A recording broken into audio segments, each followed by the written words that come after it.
Well, here it is, my first big day, and I'm the man in charge. I hope some perp tries something. He's in for a big surprise if he tries to take me on. I'll put him on his butt so fast he won't know what hit him. Then I'll arrest him. I can just see the news and TV now.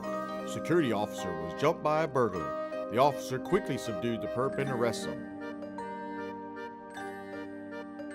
Thought you'd get away with this, didn't you? No way. I'm the man. Whoa, whoa, hold on there.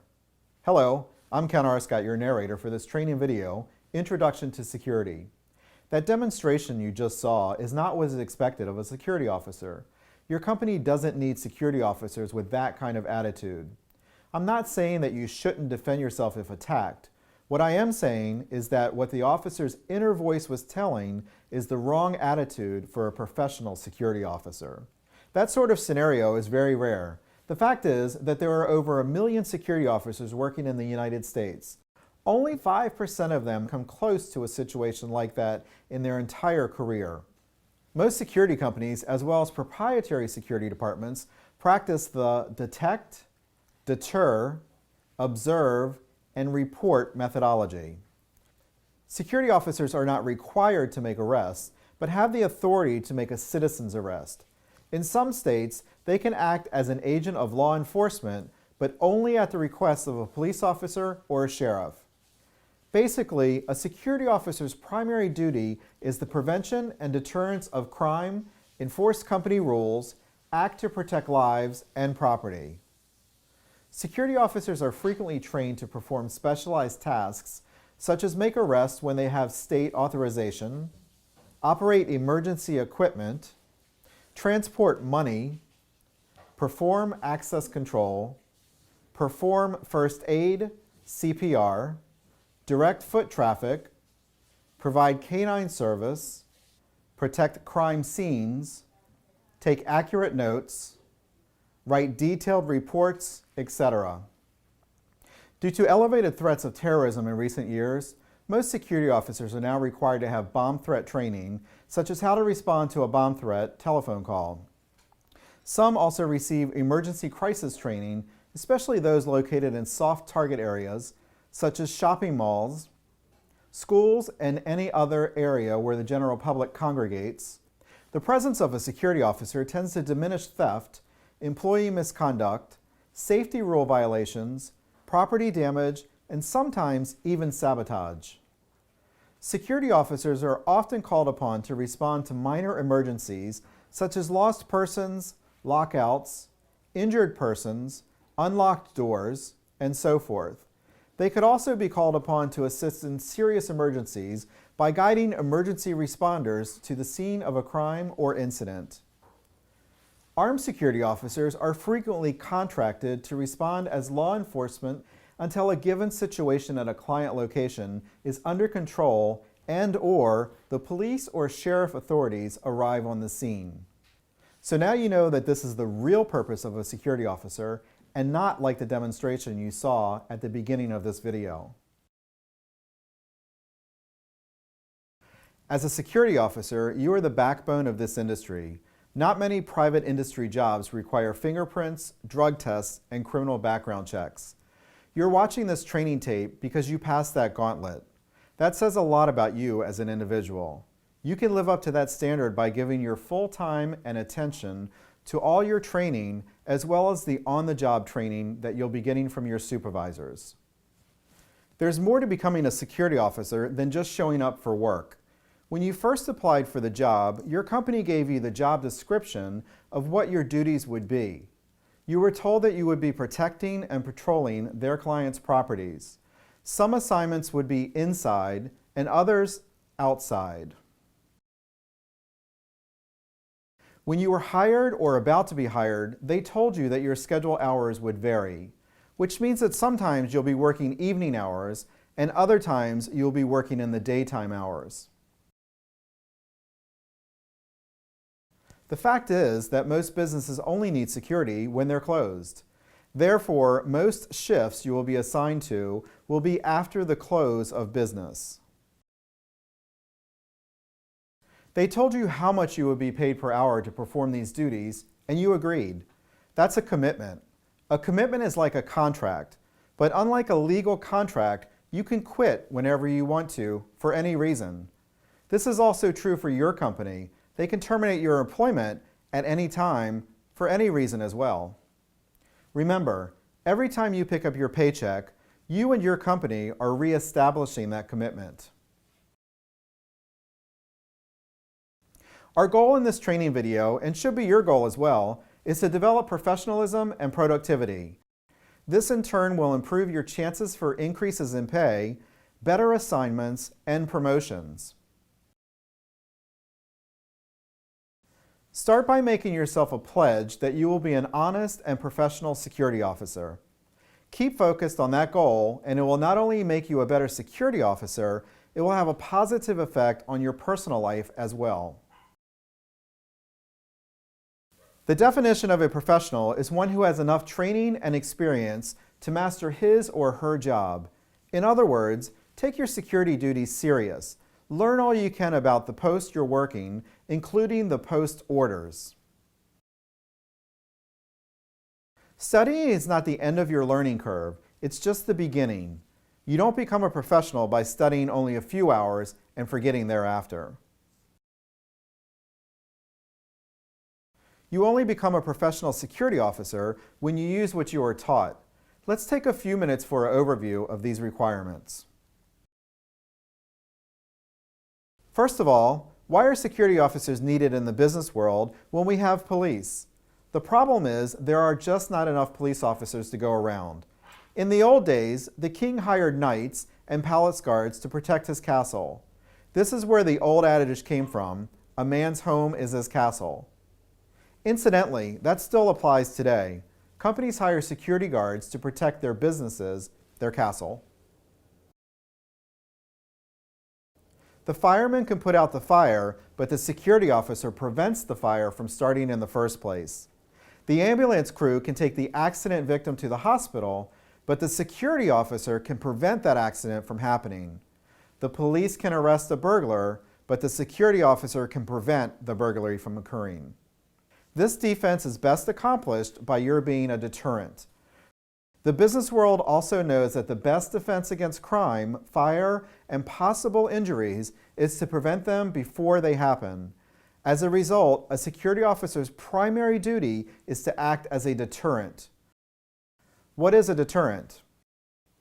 The basic definition of a deterrent can be defined as the use of threats by one party to convince another party to refrain from initiating some course of action. We are not suggesting that you threaten anyone. But what you should do is show your presence in uniform. That's not a threat, but it does say that I am a security guard, I'm here, and if you do something wrong, I will take action. The type of action you take will depend on the circumstances, the law, and your personal safety. Assets are divided into three categories: property, people, and information. Now, property is defined as all things of value that the customer owns. Property can be stolen, damaged, or lost. People are defined as customers, employees, clients, and guests. Information is defined as documents, computer data, company secrets, etc. All three of these assets become your responsibility when you report for duty. Throughout this training video, we will be referring to assets directly and indirectly. The job of a security officer is important. Police and fire departments know this. They understand that when a security officer does an effective job, it makes their job a lot easier. Every day, more and more law enforcement officers appreciate the dedication and professionalism of a security officer. Security officers are in almost every industry, in shopping centers, office buildings, warehouses, banks, factories, government buildings, construction sites, and even prisons. Security officers can be on foot patrol, patrol cars, on motorcycles, and even horseback. They are in every state from Maine to Alaska, from Hawaii to Florida. The bottom line is wherever there are valuables or large number of people, you will see security officers. Within the security industry, there are two categories of private security officers. Proprietary security is in-house security. These are security officers that are hired by a business or organization to protect only their property. The other category is security officers that work for a contract guard company. These contract companies have contracts with various businesses providing security personnel during specific hours. Depending on the client's needs, security officers can be armed, unarmed, on foot, in patrol cars, or at a fixed location. There are more, but you get the idea. There are all sizes of contract security companies, some with thousands of security officers and others with just a few. Keep this in mind, just because a contract security guard company is big, it does not mean that it's better. The fact is, smaller companies are able to provide better service. Why? This is because most larger companies are so big that profit becomes the driving force and the security officer becomes just a number. Whereas most smaller security companies know every security officer and every customer personally, and everyone's treated on a personal level. When you're assigned to a post, you're given some authority. This is not the same authority that police officers have. This authority is given to you through the Bill of Rights, which states that a person has the right to protect their property. This authority is passed on to the security officer when on duty at a customer's site. Security officers shall only allow certain people onto the property or in authorized areas. They shall allow only authorized vehicles to park in designated parking spaces, and they shall inspect cargo on trucks exiting the warehouse, just to name a few. We're now going to talk about a subject that has gotten more security officers in serious trouble than any other acts, and that is arrests. The legal definitions are a seizure or forcible restraint, an exercise of the power to deprive a person of his or her liberty, the taking or keeping of a person in custody by legal authority, especially in response to a criminal charge. A simpler definition is the taking of a person in custody or depriving that person of their freedom. The purpose of an arrest is to bring the arrestee before a court. Arrests can be made on both criminal charges and civil charges, although a civil arrest is a drastic measure that's not looked upon with favor by the courts. Security officers should never arrest anyone for a civil arrest, even if they have arrest authority. This is the quickest way to get sued. Leave those cases up to the city, state, county, or federal government. An arrest may occur by touching or putting hands on the arrestee, by an act that indicates an intention to take the arrestee into custody and that subjects the arrestee to the actual control and will of the person making the arrest, or by the consent of the person to be arrested. There's no arrest where there is no restraint, and the restraint must be under real or pretended legal authority. You are under arrest could be constituted as an arrest. The federal law states that any citizen may make an arrest for a felony crime committed in their presence. A citizen may not arrest someone who commits a misdemeanor. Just because you're a security officer does not mean that you have lost your rights as a citizen. However, as a security officer, you have to be extremely cautious when you consider using this alternative. The next part of this is knowing what is a felony and what is a misdemeanor. A felony is a serious crime characterized under federal law and many state statutes as an offense punishable by death or imprisonment in excess of 1 year. Misdemeanors are criminal offenses lower than felonies and generally punishable by fine, penalty, or imprisonment less than a year. Under federal law and most state laws, any offense other than a felony is classified as a misdemeanor. Certain states also have various classes of misdemeanors. With all the crimes on the law books, how could anyone remember them all? The fact is, not many people do. Here's an easy rule to follow. If you observe a crime, ask yourself, if I arrest that person, could they go to jail for more than a year? If the answer is yes, that's a felony. If the answer is no, that's a misdemeanor.